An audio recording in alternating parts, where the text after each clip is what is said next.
We're back with our triple play, and we have Intel, Netflix, and AMC on deck.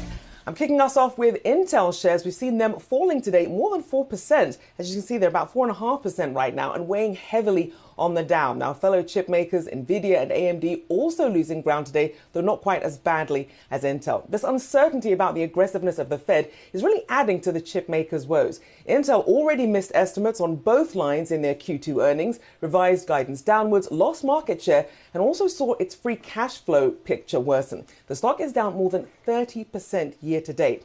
Now, this drop comes right in the middle of the annual Hot Chips conference that's taking place in Silicon Valley right now, where Intel CEO Pat Gelsinger is expected to announce details about its upcoming Meteor Lake chips, their new chips.